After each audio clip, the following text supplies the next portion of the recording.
Bonjour à tous, bonjour à toutes. Je suis encore là ce matin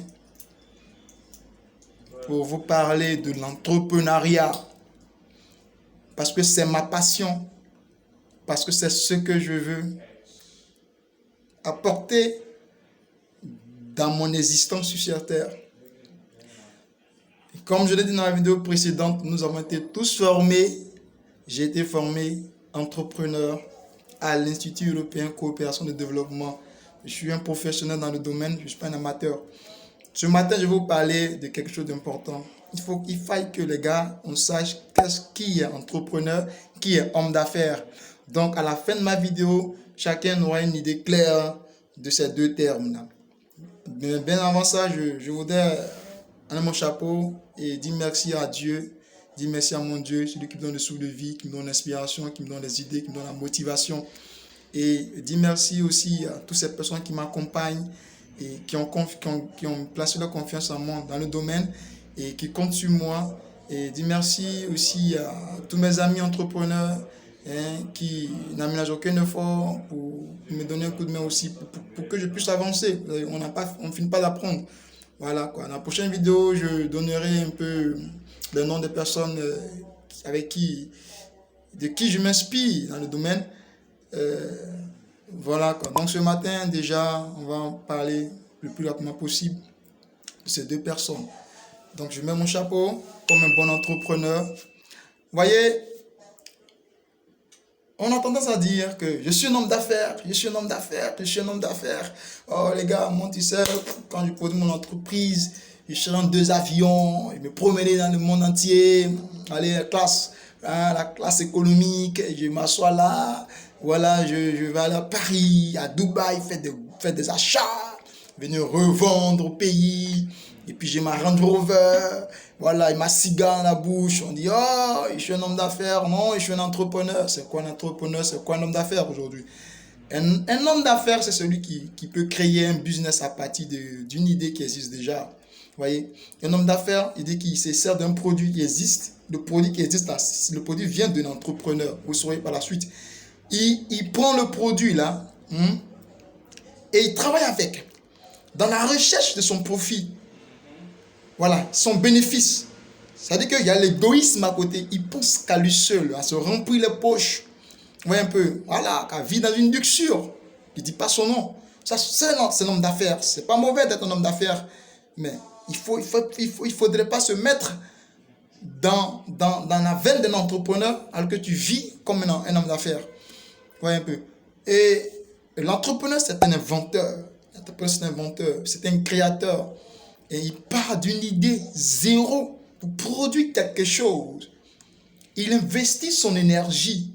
Il investit son idée il investit ses finances, dans son idée. Il cherche à produire, il cherche à créer.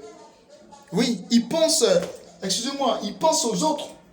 Il pense aux autres, l'entrepreneur. Il cherche à embaucher. Oui, un peu.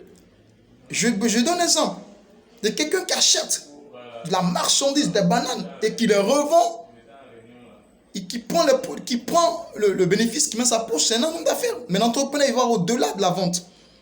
Il va au-delà de l'achat des bananes. Qu'est-ce qu'il fait derrière les bananes? Qu'est-ce qu'il va faire? Est-ce qu'il va mettre des gens qui vont briser? Est-ce qu'il va permettre à des femmes qui vendent des arachides de s'associer? Et est-ce qu'il va permettre à des femmes qui vendent de l'eau de s'associer? Afin de donner satisfaction à un groupe de personnes, des personnes qui ont faim, qui ont envie de manger de la banane, de l'arachide, de l'eau, et du bois de l'eau en passant. Oui, ça c'est un entrepreneur. Voilà comment il réfléchit. Ça c'est un entrepreneur. Ouais, nous allons voir un peu la différence entre le business model des deux. Voilà. L'homme d'affaires, lui, qu'est-ce qu'il fait? Ses cibles, c'est la masse de la majorité précoce et tardive. C'est ça, sa cible. Sa cible, c'est la majorité précoce et tardive. Alors que l'entrepreneur, lui, il crée le levier à long terme en visant la branche du marché en quête d'innovation. Vous voyez un peu? Il vise la branche du marché là. Mais il va au-delà. Il veut innover. C'est l'entrepreneur. Bon. Les gars, nous ne sommes pas n'importe qui. Nous sommes des durs. nous sommes des agents de développement. Nous sommes ces personnes que Dieu a mandatées dans ce monde-là pour développer l'humanité. Nous sommes des gens qui réfléchissent, les gars. Il faut aussi dire que la prise de risque, on va voir la prise de risque des deux. La prise de risque chez l'entrepreneur est énorme. Est énorme. Pourquoi? Parce que il s'agit d'innovation, de rupture de la plupart du temps. C'est-à-dire qu'il prend son argent, il prend ses sous et il investit quelque part. Ça peut être échec, ça peut être succès. Si c'est échec, il a perdu. Le risque est énorme. Une idée qui n'existe pas. Il va quelque part, il va dans une ville, il remarque qu'il y a un besoin, il remarque qu'il y a un manque. Il veut combler ce manque-là, il veut combler ce besoin-là. Qu'est-ce qu'il fait? Il va prendre son argent et son idée. Il va investir avec son énergie, bien sûr. Mais il peut arriver qu'il échoue. Il peut arriver qu'il échoue. Donc sa prise de risque-là est énorme par rapport à celle de l'homme d'affaires. L'homme d'affaires, sa prise de risque, c'est quoi?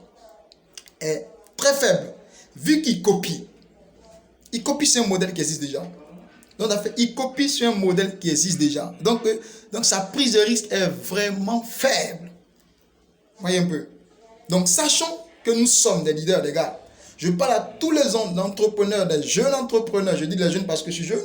Les jeunes entrepreneurs de Côte d'Ivoire qui ont commencé à mettre en place un produit, qui ont commencé à mettre en place une idée, de vous dire que le domaine là que nous sommes là regorge d'énormes risques. Mais seuls les courageux pourront s'en sortir. Seuls ceux qui ont la tête sur les épaules pourront s'en sortir. Seuls ceux-là même qui savent pourquoi ils sont là. Si tu es venu en entrepreneuriat pour t'enrichir, pour qu'on dise que tu es sorti du chômage, tu es venu en entrepreneuriat pour qu'on dise que tu as réussi et que tu dois forcément t'acheter une voiture au bout d'un an, dis-toi que tu es dans le mauvais, tu es du mauvais endroit. Tu n'es pas sur le bon terrain en fait.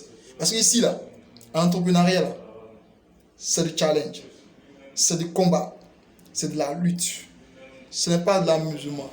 Je le dis parce que les gens, ils pensent que quand on dit entrepreneur, là, c'est-à-dire, on a réussi quoi. Il faut venir dans le domaine, mettre les mains dans la poche, il suffit d'avoir une petite idée, aller à la au CPC, on met au tribunal de commerce, faire son idée de commerce, au CPC, faire travailler tous ses papiers, il met la main dans la poche, il dit que chiffre d'affaires d'1 million, et puis tu es là, tu te promènes, tu es un homme d'affaires, mais pas un entrepreneur. Dans ma prochaine vidéo, je vais vous parler de l'objectif de l'entrepreneuriat, du bon entrepreneur bien sûr.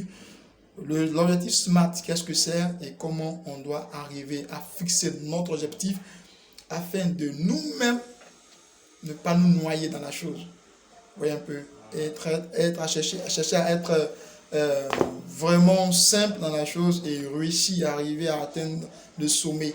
Donc, sur ce, je voudrais vous dire merci de m'avoir suivi, d'avoir écouté la vidéo. Je pense que par cette vidéo, vous avez su aujourd'hui ce que c'est un entrepreneur, ce que c'est un homme d'affaires.